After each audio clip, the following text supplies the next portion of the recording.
folk, I just thought I'd do a quick video while my lunch is cooking. I've got pie tonight.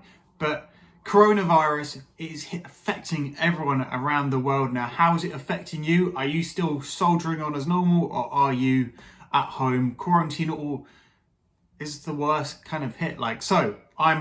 My job, I work in a hotel, and I was getting so frustrated at the government doing nothing, just advising people not to go out, not to go to restaurants, not to go to theatres, and in that way they didn't need to compensate anyone, and my hotel I was in is struggling. And I had a probation meeting, so I'm new, I've got a probation meeting, they've now moved it back, but I had a probation meeting and they were basically going to get rid of me, so they've now rearranged it for this Tuesday. And hopefully, so now in the UK, the government is going to cover 80% of people's wages who need it. Hopefully, my company are going to do that and I will be okay. But how is it affecting you? Are you a nurse or what? Because I'm feeling so sorry for nurses at the moment at the NHS and elderly people. So I think I might insert it in this video now. It's a 15-second clip. Here we go.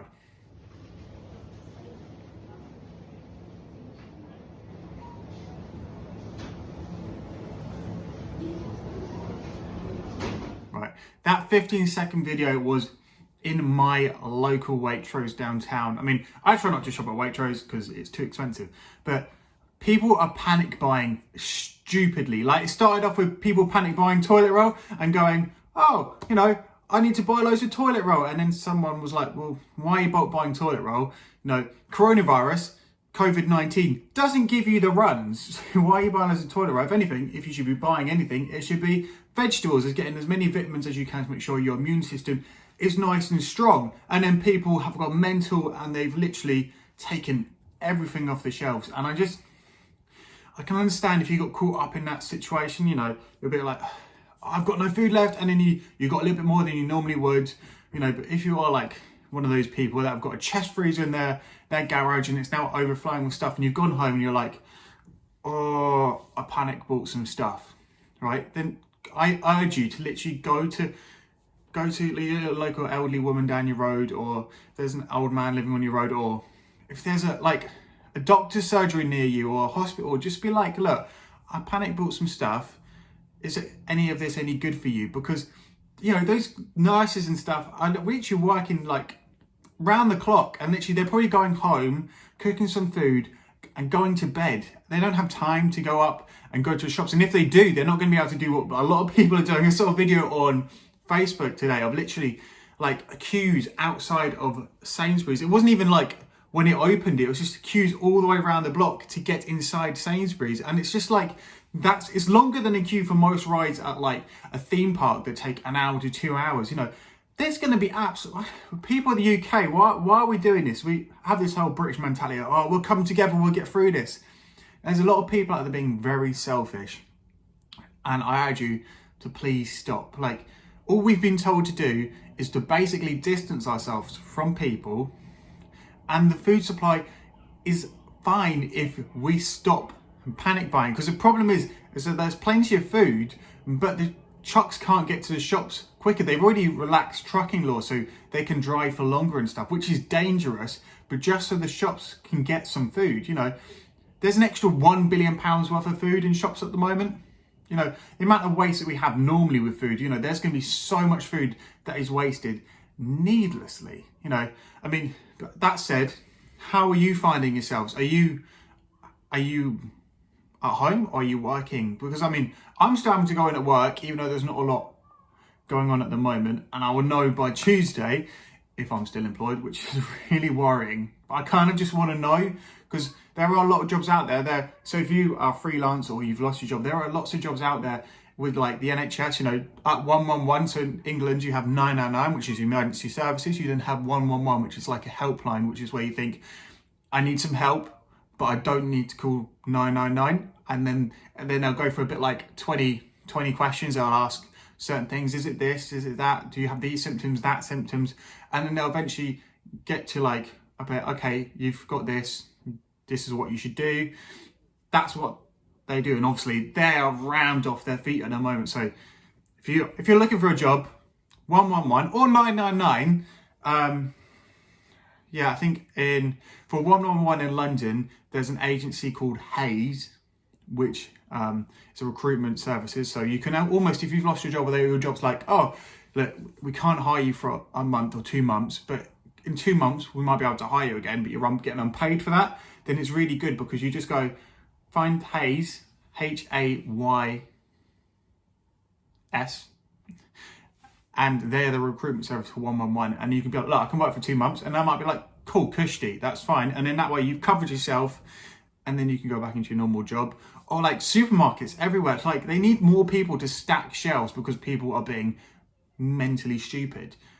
But am I being too harsh on people, saying that they're being selfish? Because I really do think that people are being very selfish. I mean, my girlfriend's had to go back to Scotland because we were both, so she was freelance doing stage managing, so she wants to become an actor, but she does stage managing in her spare time and she gets paid for it. That play that she was doing got cancelled in the West End, and my job, I may be losing it. So her mum works in a farm. Is it farm? Her mum works in a job at the moment that is needed, and they needed some people. And she was like, look, I can get you this job. So, and they were going to go to Tenerife, which obviously their flights were cancelled. So she had train tickets to go up to Scotland, which is where they're going to fly from. So she's gone up to Scotland and she's doing that, and just to try and cover the bills. Because I live in London, like, I don't think they've done anything for rent at the moment in the UK. I know they've done like mortgage holidays, and they say that no one's going to be evicted in this time of need, but they've not said anything other than that. So, I mean, if you've lost your job and you live in London, I really feel for you, because it's like my rent is £925 a month without any bills. So a good chunk of my money goes on bills. I'm a bit worried at the moment, but I was saving up. I did a video a couple of months ago about doing my CBT so I could ride a bike, and I was going to buy a bike like 2 weeks ago, a month ago, which is really sad because I really want to ride a bike.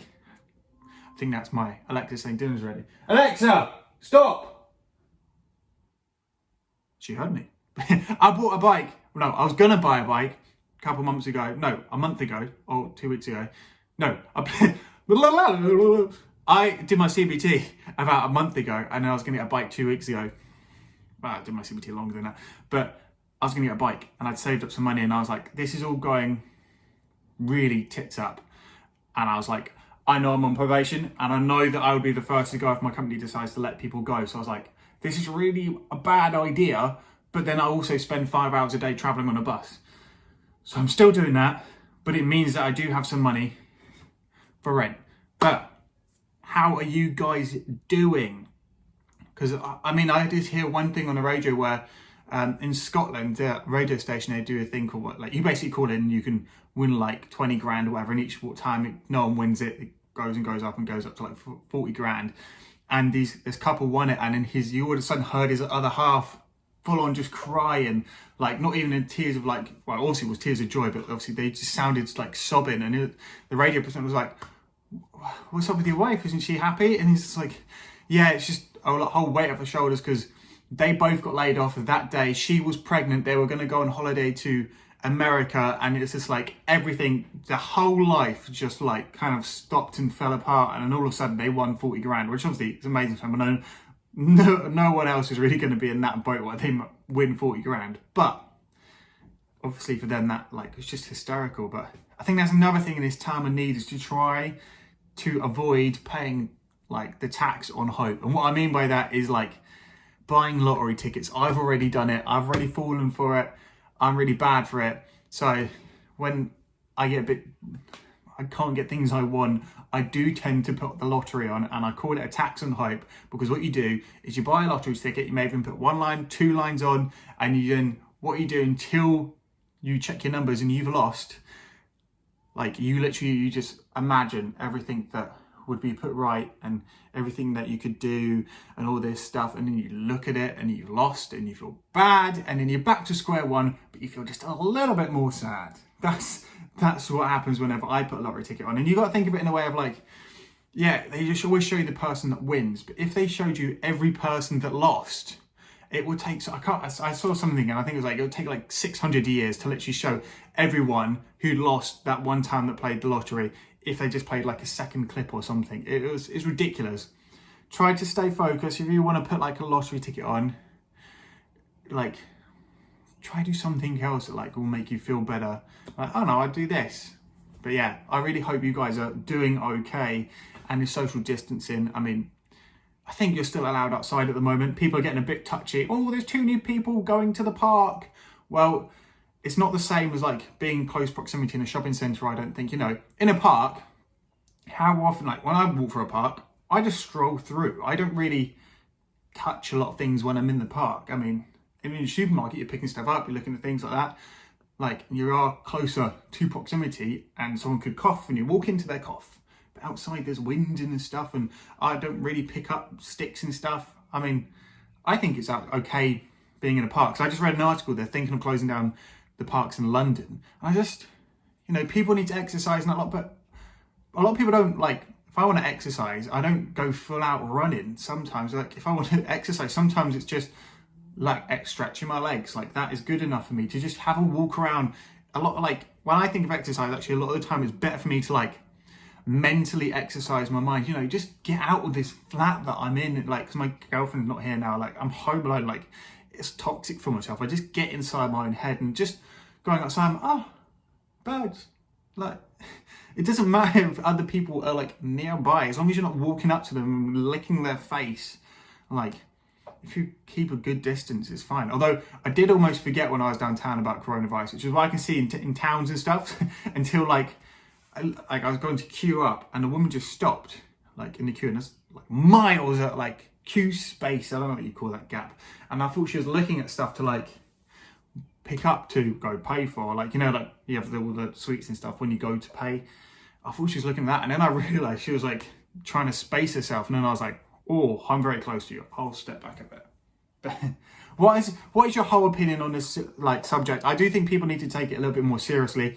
That said, I do think you should be able to go to the park because I think the likelihood of you catching it from the park, if you don't touch anything, you know, you're just literally walking outside, I think it is so good for you, like your mental headspace, because so many people are going to be going through some really shit time at the moment. You know, there's going to be people that have lost their jobs, that might not be able to pay rent, and nothing's really been said about rent yet for people, or they could be paying other bills, they could be losing cars, it could be the end of relationships, you know, domestic violence could go up because of this, you know, people being more close proximity, you know, people who love each other, but they just can't be in the same room for that long a time. I feel sorry for so many people, but I hope that you manage to find a way to keep yourself happy and occupied, whether that's like putting Finding Nemo on loop or on all day or whatever. I've said that, I love Finding Nemo. I'm going to go have my lunch. I'm going to go have a beer and a pie. That is like heaven for me. And I hope that you guys get through this all. But let's talk, because I'm alone in my flat and I need some conversationness. I do still speak to my girlfriend, but I want some more conversationness. Okay, bye.